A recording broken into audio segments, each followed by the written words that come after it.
Hi everyone, welcome to my channel అండి GK study. Today question is భారతదేశంలో ఏ రాష్ట్రం రబ్బరు తోటల భూమి అని పిలువబడుతుంది?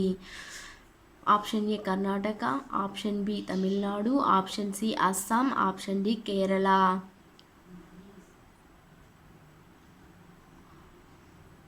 Answer is option D Kerala. భారతదేశంలో కేరళ రాష్ట్రాన్ని రబ్బరు తోటల భూమి అని పిలుస్తారు. కేరళ రాష్ట్రంలో రబ్బర్ తోటలు ఎక్కువగా ఉంటాయి. మిగతా ఆప్షన్స్ గురించి చూద్దాం. కర్ణాటక రాష్ట్రం కాఫీ తోటలకి ప్రసిద్ధి. తమిళనాడు రాష్ట్రం వస్త్ర పరిశ్రమకి ప్రసిద్ధి. అస్సాం రాష్ట్రం టీ తోటలకి ప్రసిద్ధి. Thank you for watching. ఈ వీడియో మీకు నచ్చినట్టయితే please like, share and subscribe my channel.